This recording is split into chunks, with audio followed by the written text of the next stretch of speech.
26/11 के 2 महीने पहले नाव पलटी, क्या है असल कहानी। 26 नवंबर 2008 को मुंबई में 5 जगहों पर फिदायीन हमला हुआ था, लेकिन शुरू में आतंकवादियों ने केवल ताज होटल को टारगेट करने की साजिश रची थी। इन सभी जगहों की रेकी डेविड हेडली ने की थी।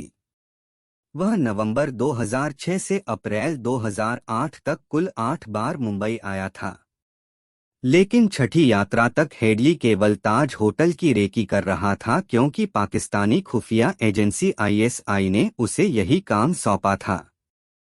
हेडली ने यह जानकारी NIA टीम को दी थी।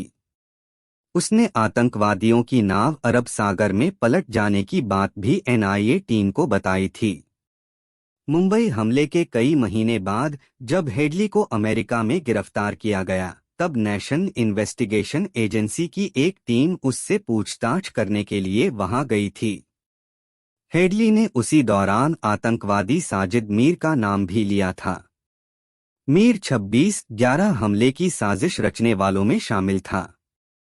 मीर को कुछ महीने पहले अमेरिका ने संयुक्त राष्ट्र में ग्लोबल टेररिस्ट घोषित करने का प्रस्ताव किया था, लेकिन चीन ने वीटो कर दिया।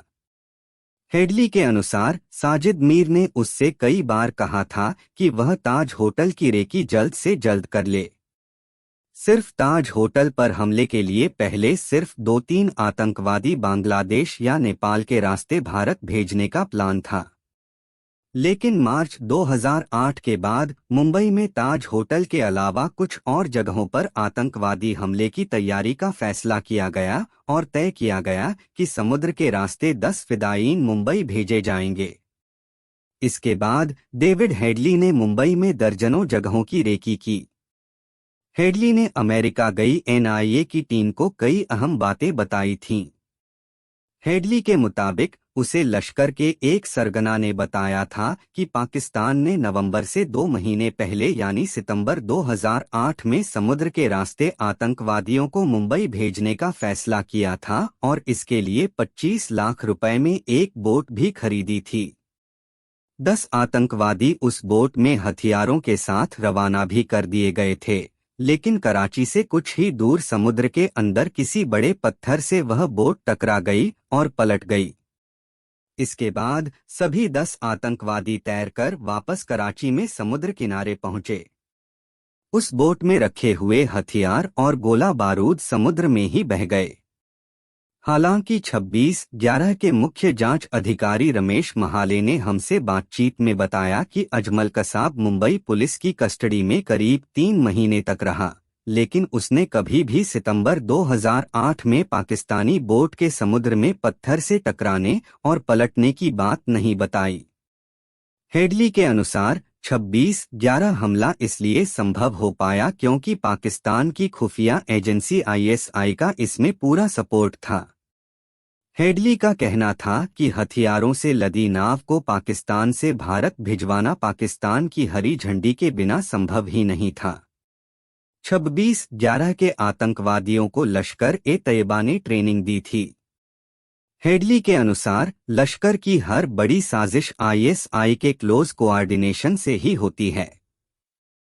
लश्कर के हर आदमी के हैंडलर ISI के लोग होते हैं। खुद डेविड हेडली के 2 ISI हैंडलर थे, मेजर इकबाल और मेजर समीर अली।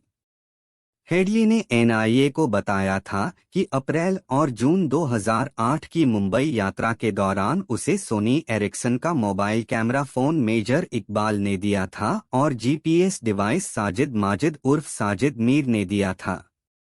हेडली साल 2009 में भी भारत आया था, लेकिन मुंबई नहीं गया था। उस साल वह डेनमार्क भी गया था। उस यात्रा के दौरान भी उसने कैमरे वाला यही मोबाइल यूज किया था। बाद में उसी साल इस मोबाइल फोन को FBI ने शिकागो एयरपोर्ट पर हेडली की गिरफ्तारी के बाद जब्त कर लिया। पाकिस्तान में रहने के दौरान हेडली 2 मोबाइल फोन यूज करता था। लश्कर के सरगना इन्हीं मोबाइल नंबरों पर उससे बात करते थे। बाद में अमेरिका के आदेश पर पाकिस्तान ने इन दोनों मोबाइल को भी जब्त कर लिया था। डेविड हेडली का असल नाम दाऊद गिलानी है। उसका जन्म 1960 में अमेरिका में हुआ था।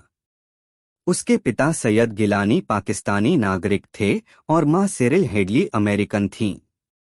उसके पिता वॉइस ऑफ अमेरिका में काम करने के लिए कुछ साल अमेरिका में थे।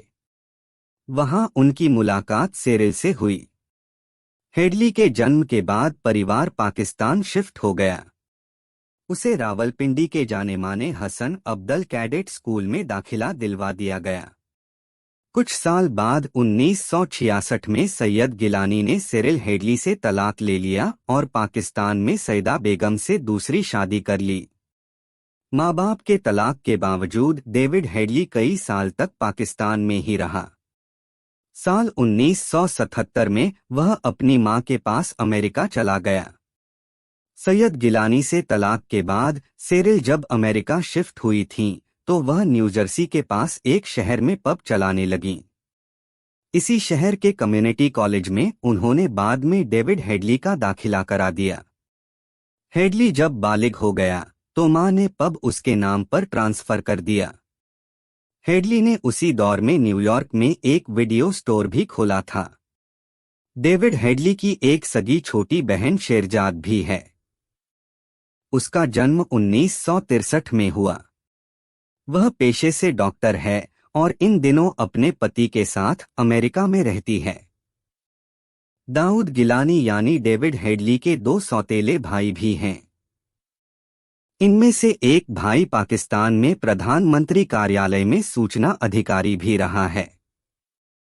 हेडली के पिता सैयद गिलानी ने बंटवारे से पहले यूपी में इटावा के इस्लामिया स्कूल से कुछ साल पढ़ाई की। स्कूली शिक्षा पूरी होने के बाद गिलानी ने लाहौर के सरकारी कॉलेज में एडमिशन लिया था। अमेरिका शिफ्ट होने के बाद भी डेविड हेडली जब तक पाकिस्तान आता रहता था। उसी दौरान एक बार उसने लाहौर में लश्कर ए तैयबा का एक पोस्टर देखा, जिसमें भारत के खिलाफ जिहाद के लिए पैसे देने की अपील की गई थी। पोस्टर पर एक टेलीफोन नंबर भी दिया गया था। दाऊद गिलानी यानी डेविड हेडली ने उस नंबर पर कॉल किया। कुछ देर बाद 2 लोग उसके लाहौर वाले घर आए। उससे 50,000 रुपए कैश लिए और अनुरोध किया कि उसी दिन शाम को लश्कर चीफ हाफिज सईद का भाषण सुनने के लिए वह जरूर आए। हाफिज सईद से डेविड हेडली की यह पहली मुलाकात थी और इसी मुलाकात ने उसे इस आतंकवादी संगठन के करीब ला दिया। जिस घर में हाफिज सईद का भाषण हुआ, वहां ज़की उर रहमान लखवी और साजिद मीर सहित कई और सरगना भी मौजूद थे। हेडली इसके बाद भी हाफिज सईद से कई बार मिला, लेकिन वह पाकिस्तान में कभी भी साल में 1 महीने से ज्यादा नहीं रहा, क्योंकि उसके अमेरिका में न रहने पर उसके बिजनेस पर असर पड़ता था। लेकिन साल 2001 में डेविड हेडली ने लश्कर ए तैयबा ज्वाइन करने का पूरी तरह से मन बना लिया और अपनी अगली पाकिस्तान यात्रा के दौरान हेडली ने यह बात हाफिज सईद को बता भी दी।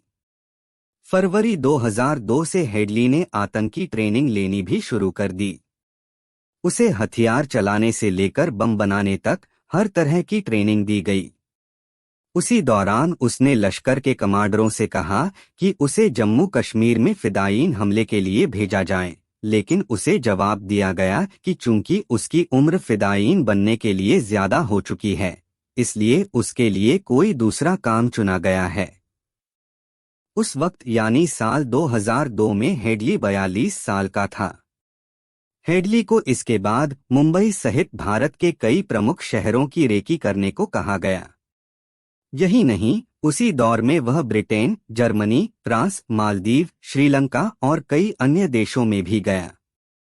आखिरकार साल 2009 में हेडली को अमेरिका में गिरफ्तार कर लिया गया।